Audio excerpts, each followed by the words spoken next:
Coucou tout le monde, j'espère que vous allez bien. Je vous retrouve avec une nouvelle recette. Ce sont des mikaté, des petits beignets congolais. Mais il n'y a pas que le Congo qui le fait, mais voilà, j'ai cité le Congo. C'est un beignet super moelleux et super facile à faire. Si vous êtes intéressé par ma recette, je vous embarque avec moi. Suivez-moi, c'est parti! Il vous faudra 550 g de farine T45. Il vous faudra 450 ml d'eau tiède ainsi que 200 g de sucre, 15 g de levure boulangère déshydratée, 2 sachets de sucre vanillé ainsi qu'une cuillère à café de sel. Première étape, on va mettre la levure dans l'eau et on va la laisser reposer 5 minutes le temps qu'elle se réhydrate. Dans un récipient, vous allez verser la levure et l'eau qui ont reposé 5 minutes dans un récipient.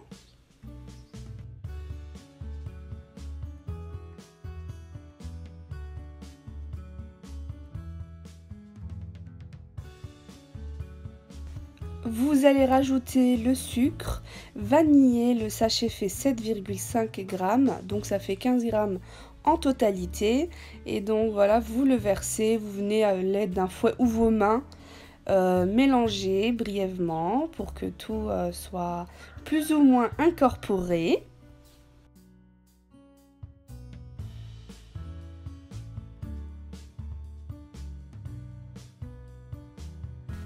Vous venez verser votre farine directement. Vous pouvez la verser en plusieurs fois si vous voulez. Je l'ai versée d'un coup, c'est pareil. Et là, c'est parti. Pour mélanger, je vais également rajouter le sel. Justement, je le rajoute à la fin pour qu'il ne soit pas en contact avec la levure, car si le sel est en contact avec la levure n'a plus sa fonction fermentant gonflant. Donc c'est pour ça que le sel ne doit pas être en contact avec la levure. Et c'est parti, on mélange et c'est parti pour un moment de pétrissage pendant 15 minutes. C'est sportif, mais c'est pour justement avoir cette élasticité et que votre pâte soit bien collante et surtout bien homogène. Donc il est temps de pétrir pendant 15 minutes en donnant des coups à la pâte pour justement faire rentrer l'air. Je vous mets bien entendu toutes mes recettes en barre de description, ainsi que toutes les questions fréquentes que je reçois sur Instagram. D'ailleurs, n'hésitez pas à venir vous abonner à mon compte Instagram si ce n'est déjà fait et m'envoyer vos petits retours, je vous poste toujours en story. C'est super ludique et ça me fait super plaisir, autant que ça vous fait plaisir. Et donc, je voulais vous préciser également que cette quantité de pâte m'a fait exactement 41 beignets, 41 petits beignets, mais ça dépend vraiment de la dimension que vous allez faire au beignet. Donc moi ça m'en a fait 41, donc je vous invite à diviser les quantités si vous voulez moins. On pétrit énergiquement, vraiment n'hésitez pas, on pétrit énergiquement. Et dès qu'on a pétri 15 minutes, on vient le filmer et le laisser reposer pendant 2 heures. De base, les petits mikaté se mangent soit nature, soit avec du beurre de cacahuète. Mais moi, j'ai décidé de les enrober avec du sucre.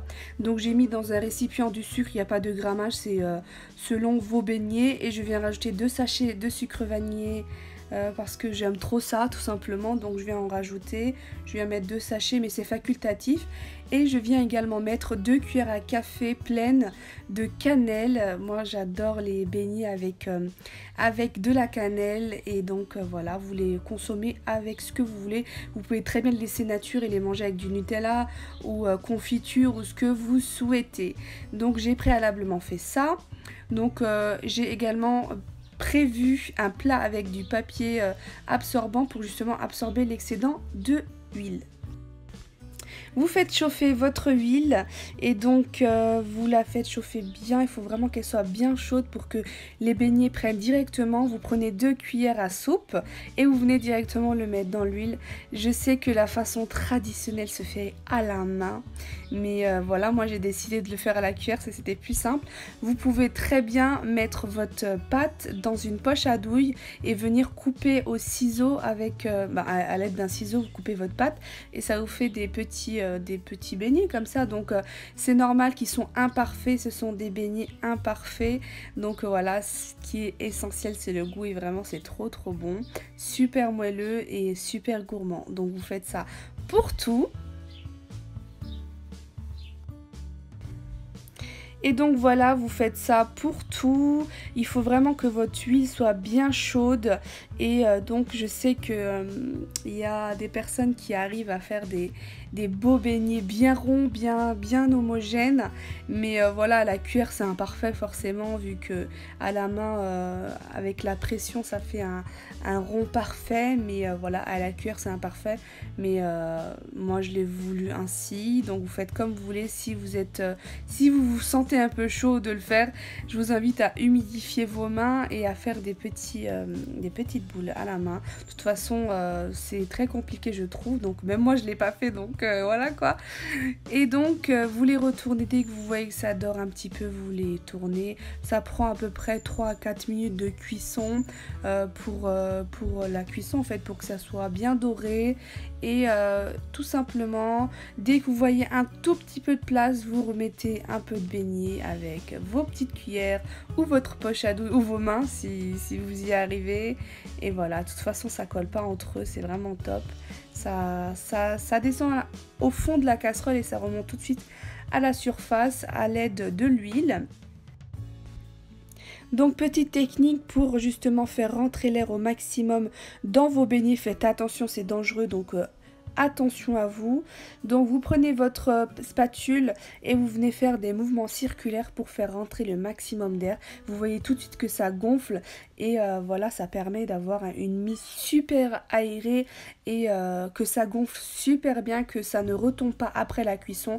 Il faut bien les cuire, sinon après la cuisson ils vont retomber et dedans ça sera tout filandreux et tout gluant. Donc il faut vraiment que ce soit bien cuit. Et donc voilà, dès que vous avez un peu de place, vous rajoutez un peu de pâte et vous faites ça ainsi de suite. Si vous ne divisez pas les quantités et que vous obtenez une quarantaine de beignets et que vous en avez trop, je vous invite à les congeler avant de mettre le sucre. Donc vraiment les congeler nature, vous les mettez soit dans une boîte, soit dans un sac alimentaire et vous les congelez et ça se conserve très bien au congélateur. Et voilà, quelques instants plus tard, mes petits beignets sont cuits. Si vous avez des côtés qui sont pas bien dorés, ils sont dorés mais pas autant qu'une autre face, c'est pas dramatique. On les sort quand même, de toute façon ça se voit tout de suite quand c'est cuit. Là j'ai estimé que c'était cuit, effectivement c'était bien cuit. Donc vous les transvasez dans votre récipient où vous avez préalablement mis du papier absorbant dessus et vous allez laisser absorber le maximum. Et donc dès que vous faites ça une tournée, vous mettez une autre et en attendant que l'autre cuit, faites bien attention. Moi j'ai cuit sur feu vif, mais vous faites bien attention, je vous invite à mettre sur feu moyen si vous n'avez pas l'habitude de faire des fritures. Et donc voilà, il est temps de les saupoudrer de sucre. Vous pouvez très bien les laisser nature comme je vous ai dit au début, mais voilà, moi j'ai décidé de mettre du sucre pour encore plus de gourmandise. Et donc voilà, vous avez vos petits beignets, vos petits micatés super moelleux. C'était vraiment trop bon et j'adore ce genre de beignets, super simple. Et c'est surtout super rapide à faire, à part la pousse, il y a quand même 2 heures de pousse. Mais moi, je vous invite à le faire à l'avance, vous organisez, vous allez voir qu'après à la cuisson, ça va super vite. Vous faites ça pour tout et vous avez vos délicieux petits beignets. Tada! Tout simple. Et voilà, c'est à la portée de tous, vraiment, c'est à la portée de tout le monde.